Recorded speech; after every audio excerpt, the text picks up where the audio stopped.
एक गांव में शारदा नाम की एक सासू माँ रहती थी। अनामिका और अमृता उसकी दो पेटू बहुरानियां थी। उनका खान पान शारदा को पसंद नहीं था, इसीलिए एक बगल में ही एक पार्क में जाकर सीमेंट के बेंच पे वो बैठ जाती है। लॉन में दोनों बहुएं बॉल लेकर खेल रही थी। तभी वहाँ पे एक डिलीवरी बॉय गेट के अंदर आता है। Sharda madam, Sharda madam. जब वो इस तरह बुलाता है, तभी वहाँ पे अनामिका और अमृता गेट के पास जाती है। शारदा मैडम घर पे नहीं है क्या? क्या बात है, बताइए, सासू माँ भी घर पे नहीं है। मैडम, इस घर से मुझे एक पिज्जा का ऑर्डर गया है। ये रहा पिज्जा। शारदा मैडम को ये पिज्जा दे दीजिए। ऐसा कहकर वो पिज्जा देकर डिलीवरी बॉय वहाँ से चला जाता है। दोनों बहुएं उस पिज्जा को देखकर बहुत खुश होती है और सासू माँ की बहुत तारीफ करती है।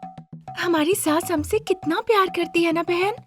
हाँ दीदी, हमारी सासू माँ बहुत अच्छी है, हमें भी उनका बहुत ख्याल रखना चाहिए। इस तरह वो दोनों सासू माँ की तारीफ करती है और मजे से पिज्जा खा लेती है। तभी पिज्जा डिलीवरी नहीं हुआ है, ऐसा कहकर डिलीवरी बॉय को फोन आता है। वो अच्छे से एड्रेस चेक करता है। वो समझ जाता है कि उसने गलत जगह डिलीवरी की है। डिलीवरी बॉय बहुत परेशान हो जाता है। फिर वो दो भुक्कड़ बहुओं के पास जाता है। बहुत तेजी से उनके पास पहुँचता है। तब तक दोनों बहुएं वो पिज्जा खा चुकी होती है। मैडम, क्या आपने पिज्जा खा लिया है? हाँ, खा लिया है। क्या सासू माँ ने एक और भिजवाया है? फिर से भिजवाई होगी बहन, नहीं तो ये फिर से हमारे पास क्यों आएगा बताओ। पर इसे देखकर लग रहा है ये घबराया हुआ है। हो सकता है कि किसी और का पिज्जा ये आके हमें दे दिया हो। हाँ मैडम, वो ऑर्डर आपके घर से नहीं गया था, आपके पड़ोसी ने वो ऑर्डर दिया था। अब वो मुझे लगातार फोन किए जा रहे हैं। पहले वो दोनों बहुएं परेशान हो जाती है। बाद में उन्हें एहसास होता है कि उनकी इसमें कोई गलती नहीं। तब वो अपनी आवाज ऊंची करके कहती है, ये तो अच्छी बात है, पर क्या हमने आपको फोन किया? नहीं। क्या हमने आपसे छीन के लिया? नहीं मैडम। हमने तुम्हें पीटने की धमकी दी क्या? नहीं। हमने जब किया ही नहीं तो हम पिज्जा वापस क्यों दे बताओ? आपने जो पिज्जा खाया, मैं वो पिज्जा मांग रहा हूँ। देखो बाबू, बिना एड्रेस अच्छे से चेक किए हुए तुमने पिज्जा दिया। हमें लगा हमारी सासू माँ ने पिज्जा दिया तो हमने भी मजे से उस पिज्जा को खा लिया। अब इसमें तो तुम्हारी गलती है ना। तुम अगर आके हमें पिज्जा नहीं देते तो हम वो पिज्जा खाते भी नहीं। ये पूरी गलती सिर्फ तुम्हारी है। अगर तुम पिज्जा वापस चाहते हो तो ठीक है, हम उल्टी कर देते हैं। अगर वैसा ही चाहिए तो ठीक है, साफ करके उसे फिर से चिपका लेना। छी, तुमने जो पिज्जा देके गलती की है उसके लिए तुम्हें तो पनिशमेंट मिलेगी ही। और जाके अब से अच्छे से काम किया करो, समझे? जब तक आप मुझे पैसे नहीं देंगे मैं यहाँ से हिलूंगा नहीं। फिर ज्यादा बातें ना करके वो दोनों गेट लगा देती है और लॉन में आके खेलने लगती है। 2 घंटे निकल गए, फिर भी वो डिलीवरी बॉय वहाँ से हिला नहीं और वहीं पे खड़े होकर इंतजार करता रहा। तभी वहाँ एक आइसक्रीम बेचने वाला आता है। आइसक्रीम, आइसक्रीम, ठंडा ठंडा आइसक्रीम, सिर्फ 10 रुपए में आइसक्रीम। ऐसा कह के वो आइसक्रीम बेचने लगता है। जैसे ही वो दोनों भुक्कड़ बहुओं को आइसक्रीम वाला दिखता है, उन्हें आइसक्रीम खाने को मन करता है, पर उनके पास पैसे नहीं थे। पर इसके लिए तो सासू माँ आने वाली नहीं है।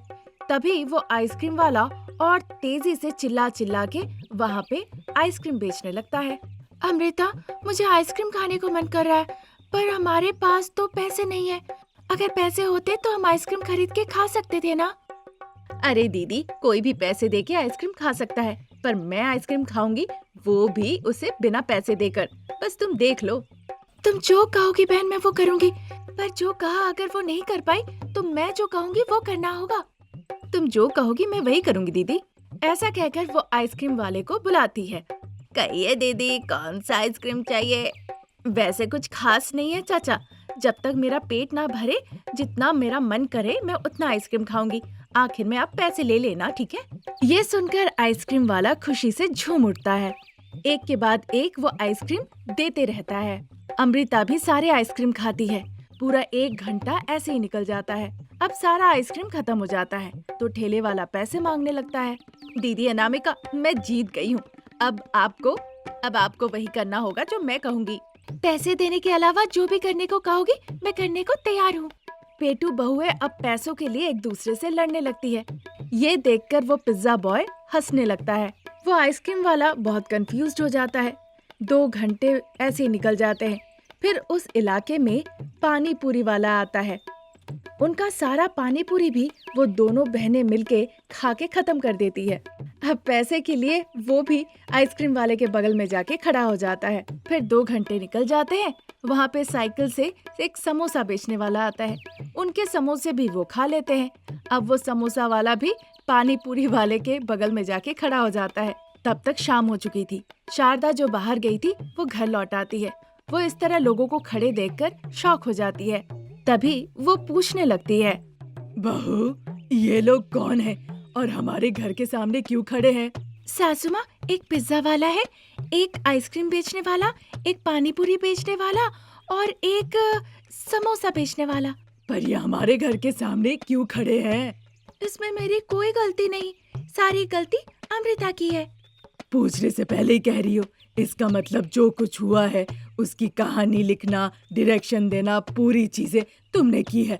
तो जो भी कुछ हुआ है वो बताओ। ये सारे लोग कौन हैं? अनामिका डर के मारे सारी बातें खुल के बताती है। ये सुन के अमृता की हंसी रुकती नहीं। अब चूंकि मामला बहुत गंभीर था, शारदा बहुत गुस्से में थी, इसीलिए अमृता कैसे करके अपनी हंसी को रोकने की कोशिश करती है। फिर शारदा अंदर जाती है और गुस्से से लाके पैसे सभी को देकर चुकता कर देती है। जैसे ही सभी लोगों को एक एक करके पैसे मिले, सभी लोग वहाँ से धीरे धीरे चले गए। आधा दिन क्या तुम लोग बाहर नहीं रहे? 2000 रुपए तुम दोनों ने खर्च कर दिए। चलो, अब बिरयानी भी लानी है तुम्हारे लिए। बिरयानी का नाम सुनते ही दोनों भुक्कड़ बहुए खुशी से मानो झूम उठते हैं। फिर दोनों बहुए सासू माँ के लाए हुए बिरयानी हॉल में बैठकर मजे से 2 मिनट में खत्म कर देती है। साथ ही साथ एक बड़ा सा ढकार भी ले लेती है। ये कहानी अगर आपको पसंद आई तो हमारे चैनल को जरूर सब्सक्राइब करें। Thank you for watching. Sitarampur गांव में शारदा और अनामिका सास बहू रहा करती थी। वो दोनों पढ़ी लिखी नहीं थी, पर इंस्टाग्राम के रील्स में वो दोनों बहुत फेमस थी। उनके द्वारा बनाए गए रील्स बहुत ही नेचुरल और कॉमेडी टाइप की होती थी। उसे देखने के बाद लाइक और कमेंट किए बिना कोई रह नहीं पाता था। इस तरह के रील्स बना बना के वो बहुत ही कम समय में बहुत पॉपुलर हो गए। उस दिन भी वो रील्स बनाने का ही सोच रहे थे, इसीलिए सास बहू हॉल के सोफे में बैठकर योजना बना रही थी। सासू माँ, हमेशा की तरह नहीं, इस बार कुछ हम अलग से प्लान कर सकते हैं। हमारे वीडियो को देखकर हमारे फैंस जरूर कहेंगे वाह वाह, और हमें हजारों लाइक्स मिलेंगे, सैकड़ों में कमेंट्स मिलेंगे। मैं भी वाहवाही वाले रील्स ही बनाना चाहती हूँ बहू, पर उसके लिए हमें अच्छे कंटेंट की जरूरत है। मजाक थोड़ी ना है कि गए और जाके तस्वीर खिंचवा लिए। रील्स बनाना इतना आसान नहीं। इसीलिए तो मैं आपसे कह रही हूँ, कुछ अच्छा कंटेंट सोचिए ना सासू माँ। डायलॉग्स बोलना, गाना गाना, नाचना, इन सब से कुछ अलग होना चाहिए। ये अच्छा होगा। मैं कहूँगी कि कुछ नया होना चाहिए, ऐसा आप मुझसे कह रही है। ये अच्छा है। मैं कह रही हूँ कि कुछ नया होना चाहिए, आप भी वही कह रही है। और यही कहते कहते हमारा वक्त ही निकल जाएगा। लगता नहीं कि आज हम पोस्ट कर पाएंगे। फिर फैंस के कमेंट्स आएंगे जिसे देखकर हमारी खुशी उड़ जाएगी। सास बहू की बातें चली रही थी, तभी उनके पति प्रसाद और रमेश बाहर से घर आते हैं। घर में सन्नाटा छाया हुआ था। उन्हें घर घुसते ही थोड़ा संदेह होता है। बेटा रमेश, इतनी शांति घर में, हमारा ही घर है तो। मुझे भी वही संदेह हो रहा है, पर घर तो हमारा ही है पिताजी। शुक्र है सास बहू घर पे नहीं है, नहीं तो खुद का काम वो हमें करने को कह देती। कौन सा काम पिताजी? और क्या, किचन में बर्तन धोने को कहती, बाथरूम में कपड़े धोने को कहती। मुझे लगा चलो उसकी भी बात मान लेते हैं, मेरी भी जिम्मेदारी है। तो कहती है कि मेरा वीडियो बना के इंस्टाग्राम में डालेगी। ये दोस्त रिश्तेदार देख लिए तो क्या कहेंगे बताओ। वैसे ही इज्जत रही नहीं, उनके सामने अब घटिया बन जाऊंगा। ये सुनकर रमेश का भी चेहरा लटक जाता है। तब जाके प्रसाद कहते हैं, क्या हुआ बेटा, अचानक से दुखी हो गए? अनामिका से माँ काफी गुना बेहतर है पिताजी। कम से कम माँ तो आपसे घर का काम काज करने को कहती है। अनामिका तो बिल्डिंग में चढ़ के स्पाइडरमैन बनने को कहती है, जिसके बाद वो फेक स्पाइडरमैन कह के इंस्टाग्राम में पोस्ट करेगी लगता है। पता नहीं सास बहू को ये इंस्टाग्राम का भूत कैसे चढ़ा। पहले तो वो खुद करते थे, अब हमसे भी ये सब करवा रहे हैं।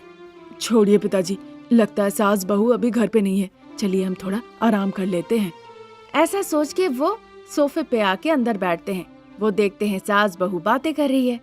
उन्हें देखकर बाप बेटा आश्चर्य हो जाते हैं, जैसा मानो कि उन्होंने देखा ही ना हो। ये सोचकर वो भागने लगते ही है कि शारदा अनामिका उन्हें देख लेती है।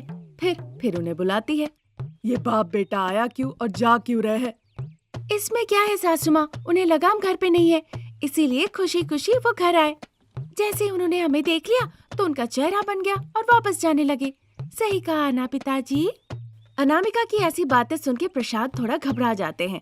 ऐसा नहीं है बेटा, सास बहू रील्स को लेकर चर्चा कर रही है तो क्यों परेशान करना, इसीलिए जा रहे हैं। ऐसी बात है, या फिर सोच रहे थे कि हम इस्तेमाल करेंगे तुम लोगों का, ये सोच के डर के भाग रहे थे।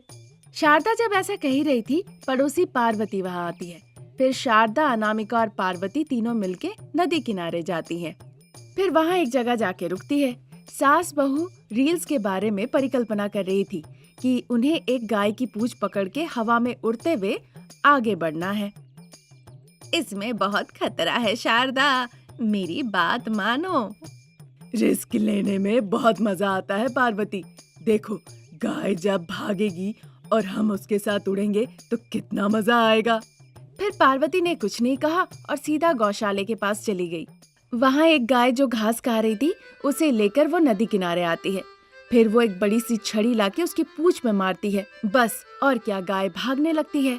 ये देखकर अनामिका अपने सेल्फी स्टिक में मोबाइल को वीडियो मोड में लगा के सासू माँ को देती है। एक हाथ से शारदा सेल्फी स्टिक पकड़ती है, दूसरे हाथ से भागती हुई गाय की पूंछ पकड़ती है और ऐसा वो वीडियो बनाती है। हाय फ्रेंड्स, ये कोई सिनेमा नहीं है और ना ही डुप्लीकेट है जैसे फोटोशॉप में करते हैं। ये बिल्कुल बिना एडिट किया हुआ, इट्स रियल। गाय की पूंछ के साथ सास की बहादुरी। अगर आपको पसंद आई तो लाइक करें और कमेंट करें। ऐसा कह के वो रिकॉर्ड कर लेती है। उधर गाय तालाब की तरफ भागी जा रही थी।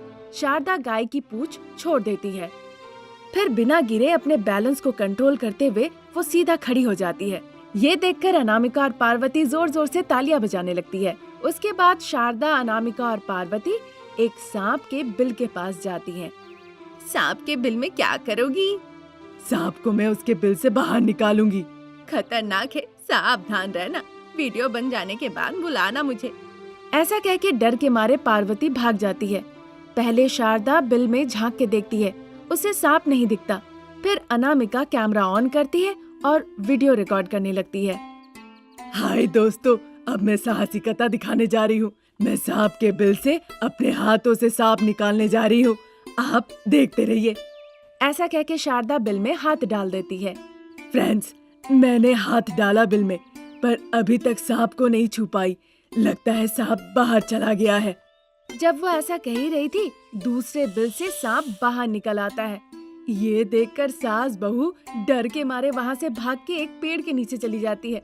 सांप को देख के डर के मारे उनकी हालत खराब हो गई थी। अरे सासू माँ, ये सब प्रयोग करने की जरूरत नहीं। वही popular dialogue, popular dance, popular गाना गाना ही हमारे लिए बेहतर होगा। गाय का पूंछ पकड़ना, सांप को बिल से बाहर निकालना, तालाब में जाके मछली पकड़ना, ये सब की जरूरत नहीं। मुझे भी ऐसा लग रहा है बहू। चलो घर चलते हैं। ऐसा कह के सास बहू उस पेड़ के नीचे से अपने घर की तरफ जाने लगती है। आधे घंटे में सास बहू घर पहुंच जाती है। फिर जाके सोफे पे बैठ जाती है। तब तक बाप बेटा उन दोनों के लिए जूस लेकर आते हैं। शारदा अनामिका गट-गट जूस पी लेती है।